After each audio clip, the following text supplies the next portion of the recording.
الحمد للہ رب العالمین والصلاة والسلام علی سید الانبیاء والمرسلین وعلی آلہ واصحابہ اجمعین،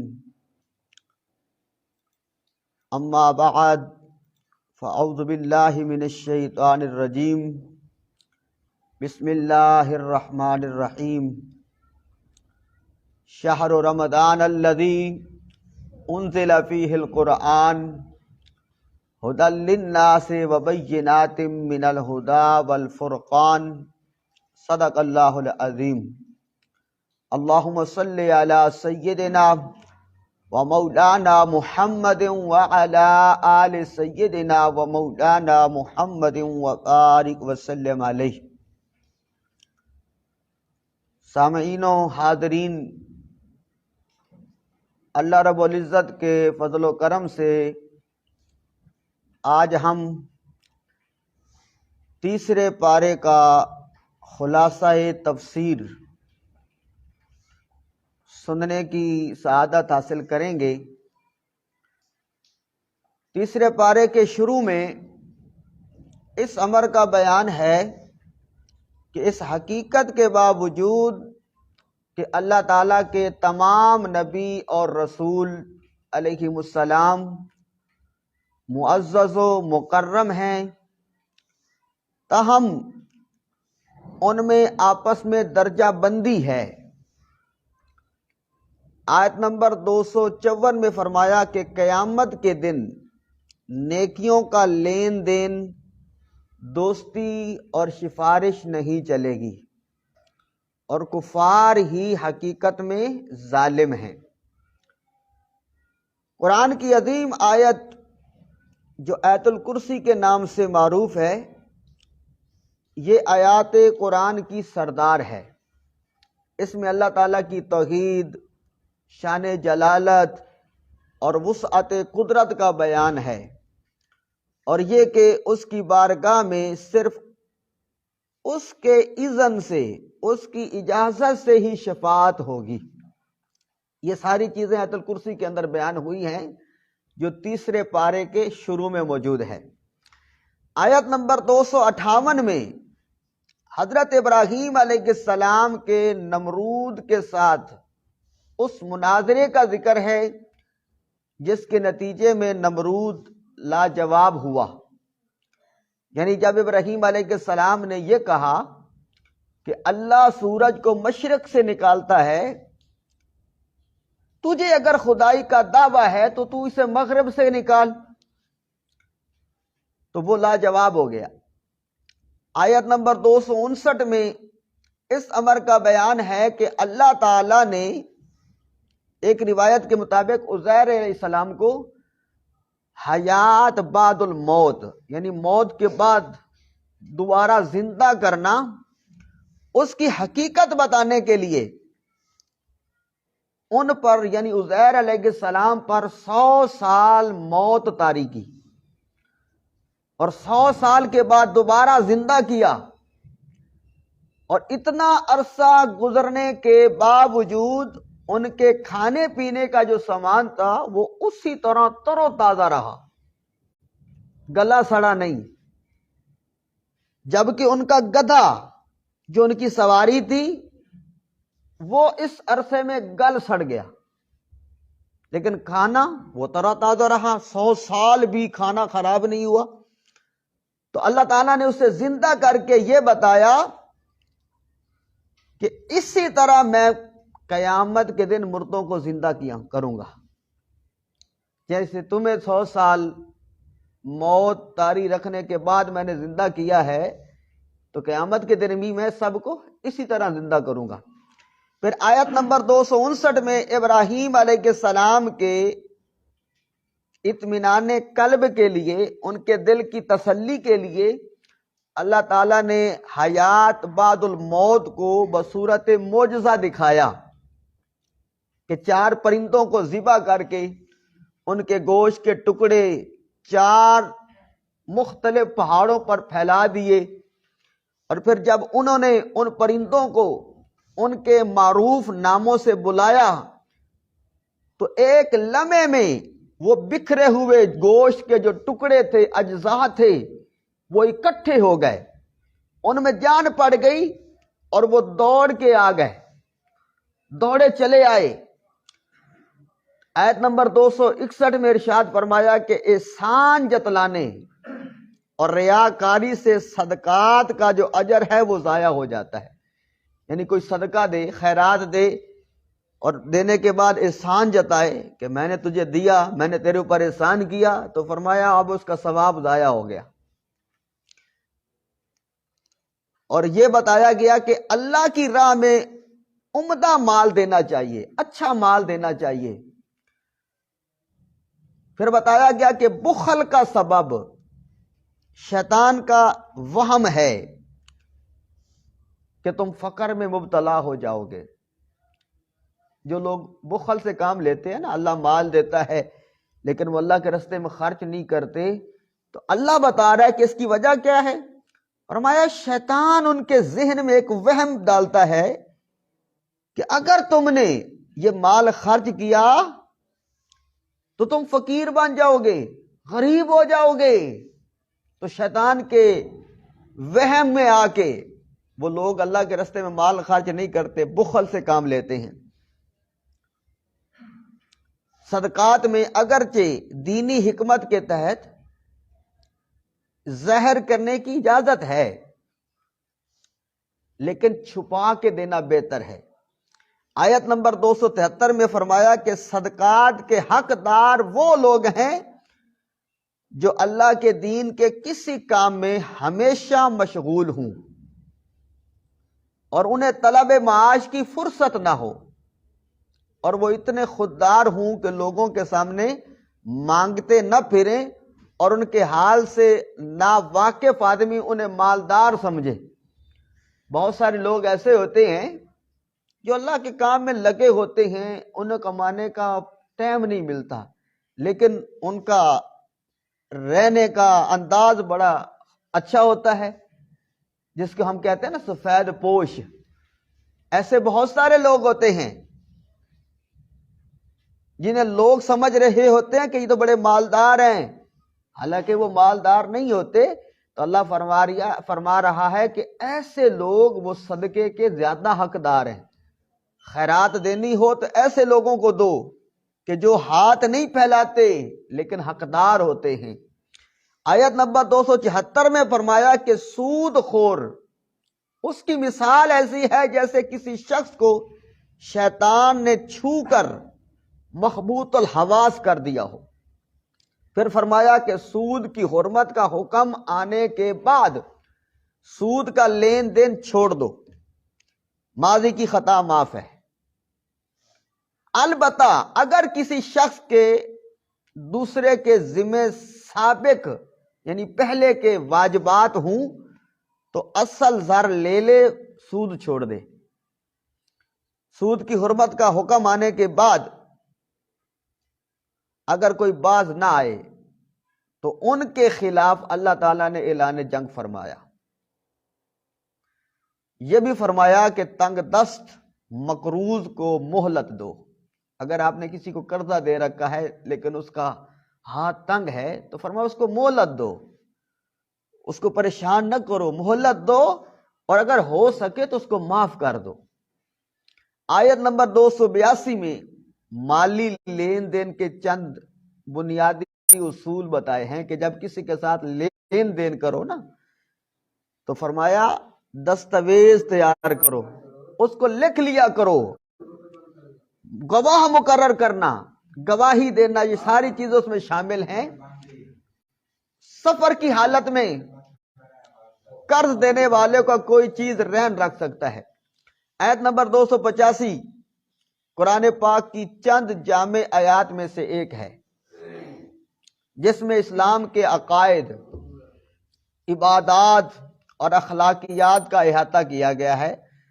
نبی کریم علیہ السلام نے فرمایا جس گھر میں لگاتار 3 دن سورہ بقرہ کی آخری آیات پڑھی جائیں، سورۃ بقرہ کی آخری آیات، آخری جو رکوع ہے 3 آیتیں ہیں، للہ ما فی السماوات و ما فی الارض و ان تبدو، یہاں سے شروع ہوتا ہے اور فانصرنا علی القوم الکافرین تک، یہ سورۃ بقرہ کا آخری رکوع ہے، یہاں پر سورت ختم ہو جاتی ہے۔ تو حدیث پاک میں آتا ہے کہ جو میرا امتی اپنے گھر میں لگاتار 3 دن سورہ بقرہ کی آخری آیات پڑھے، شیطان اس کے گھر کے قریب بھی نہیں آتا۔ اور رسول اللہ صلی اللہ علیہ وسلم نے فرمایا سورہ بقرہ کی آخری آیات خود بھی سیکھو، اپنی خواتین کو بھی سکھاؤ، کیونکہ قرآن کے علاوہ، یعنی قرآن تو یہ ہے، قرآن کا حصہ تو ہے، لیکن اس کے ساتھ ساتھ یہ بہترین حمد و ثنا بھی ہے اور یہ بہترین دعا بھی ہے۔ آگے سورہ آل عمران آتی ہے، اس کی آیت نمبر 7 میں بتایا گیا ہے کہ قرآنی آیات کی 2 قسمیں ہیں۔ نمبر 1 محکم، یعنی وہ آیات جن کی دلالت اپنے معنی پر قطعی ہے، یعنی اس میں جو شرعی احکام بیان ہوئے ہیں وہ فرض قطعی ہیں۔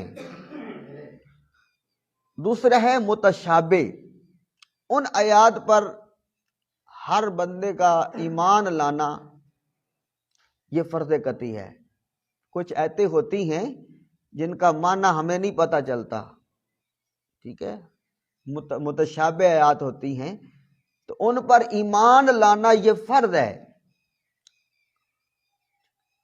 اچھا، ان سے مراد کیا ہے یہ اللہ پر چھوڑتے ہیں، اور اس میں بحث مباحثہ کرنا یہ ٹھیک نہیں ہے۔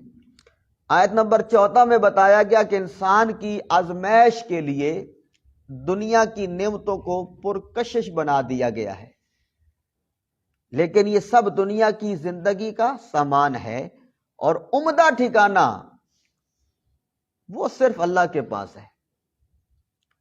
اگرچہ دنیا کی چیزوں کو پرکشش بنایا گیا ہے، دنیا بڑی خوبصورت لگتی ہے، لیکن یہ سارا کچھ جو موجود ہے یہ دنیا کا ساز و سامان ہے، اس دنیا کا، اس عارضی دنیا کا، عارضی زندگی کا عمدہ بہترین ٹھکانہ وہ اللہ کے پاس ہے،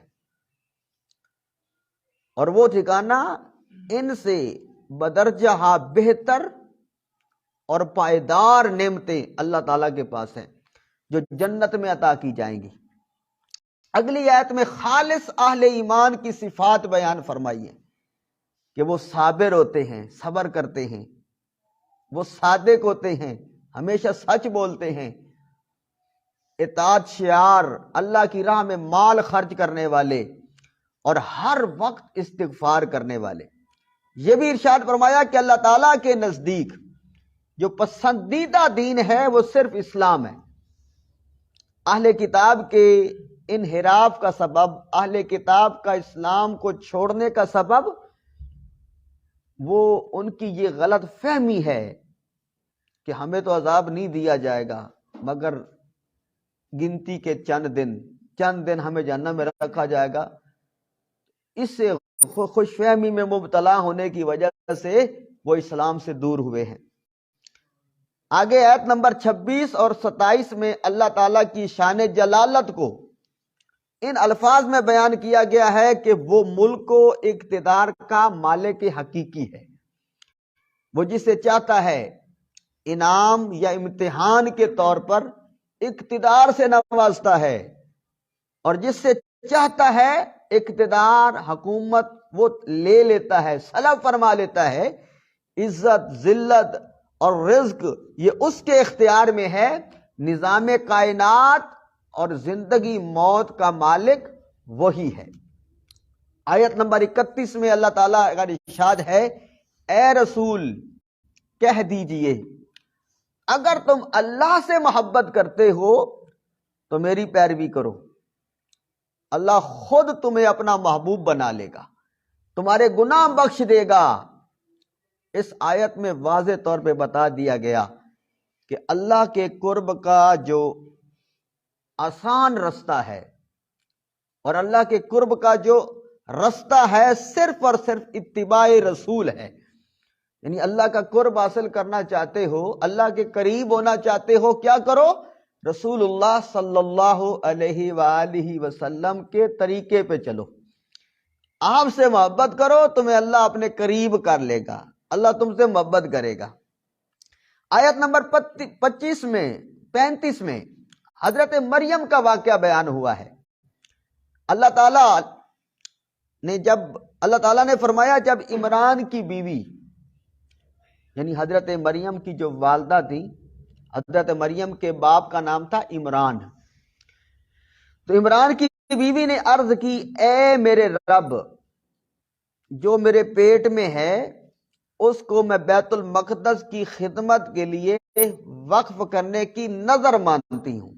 میں نے نظر مانی ہے کہ جو بھی میرے پیٹ میں ہے، بچہ ہو یا بچی، میں اسے تیرے گھر کی خدمت کے لیے وقف کروں گی، تو میری طرف سے اس نظر کو قبول فرما، بے شک تو بہت سننے والا، خوب جاننے والا ہے.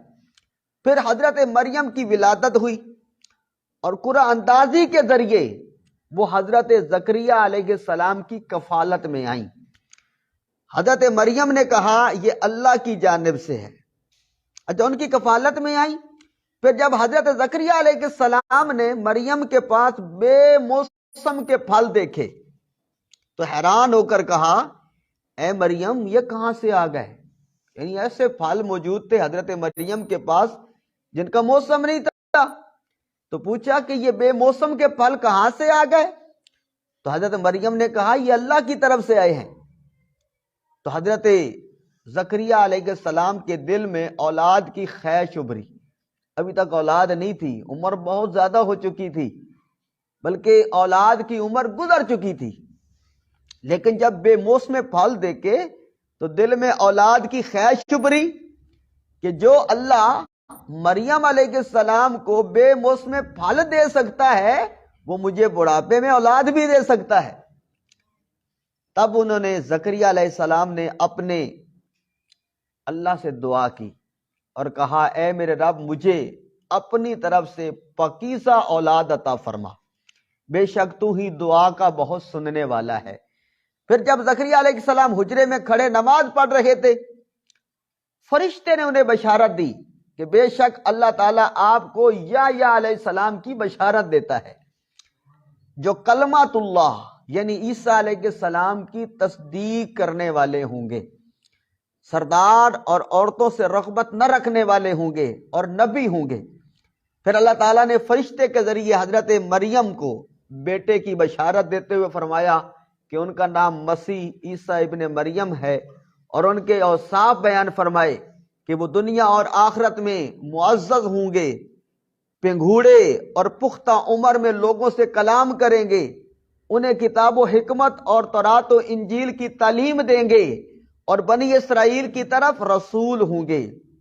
اس کے بعد حضرت عیسیٰ علیہ السلام کے معجزات کا ذکر ہے، یعنی اللہ کے اذن سے، اللہ کی اجازت سے مٹی سے پرندہ بنا کر اس میں جان ڈال دینا، مادر زاد اندھے کو اور برس کے مریض کو شفا دے دینا، مردے کو اپنے ہاتھ کے لمس سے، مردے پر اگر آپ اپنا ہاتھ پھیر دیتے تو وہ زندہ ہو جاتا، لوگوں کو یہ بتانا کہ تم کیا کھا کر آئے ہو اور کیا کچھ گھر میں رکھ کر آئے ہو.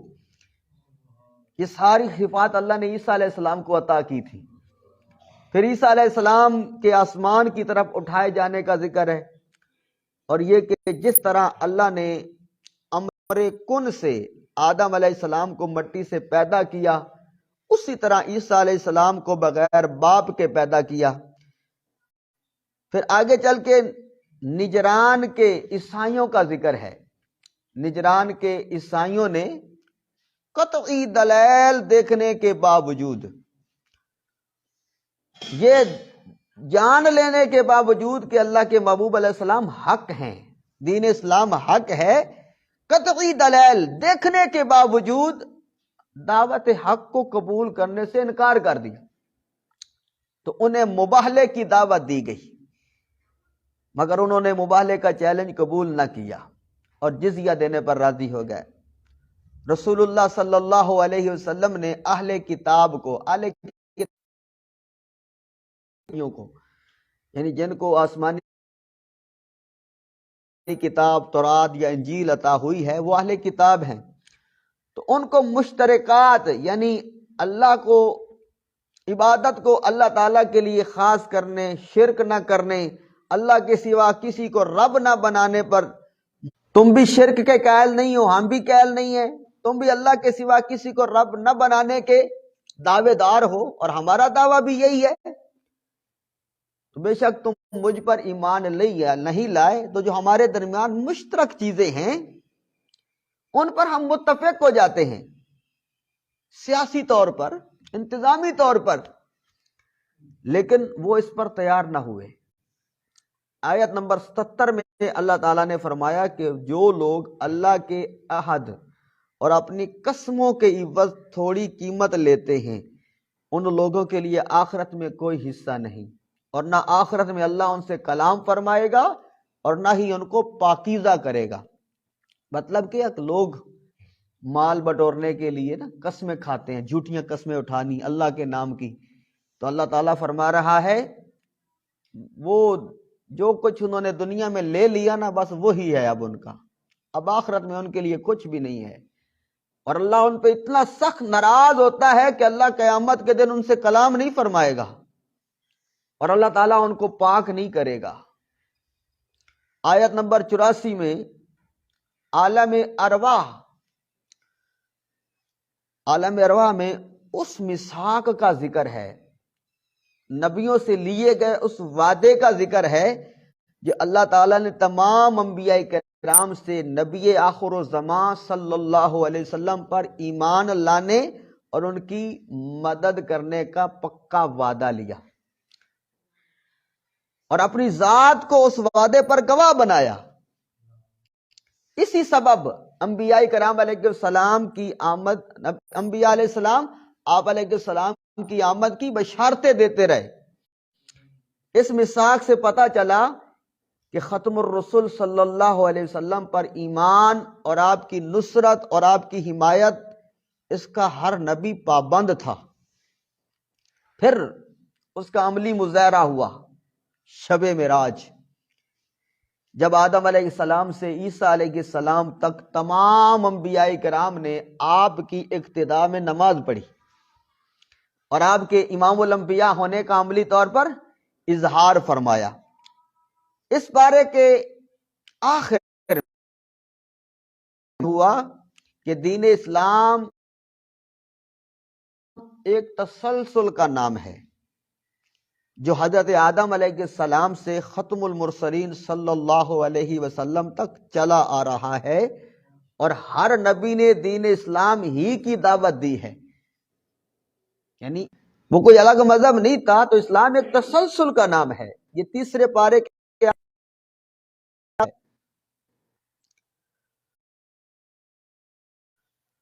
تو اللہ تعالیٰ نے فرمایا آسمانوں اور زمین اور ان کے درمیان تمام مخلوق کا جو تکوینی نظام قائم ہے، سب خوشی یا ناخوشی اسی نظام کی اطاعت کے پابند، یعنی کمی نہ ہونے اور کسی طرح کی مہلت نہ دیے جانے کا بیان فرمایا ہے۔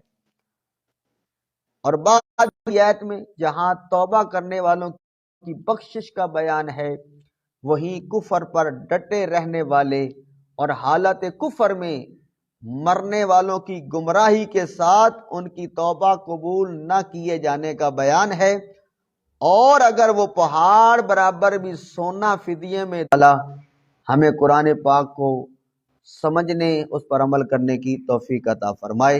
وما توفیقی الا باللہ۔ الحمدللہ والصلاۃ والسلام علی سید المرسلین۔ رب کریم تیرا فضل، تیرا احسان، تو نے ہمیں خلاصہ تفسیر سننے کی توفیق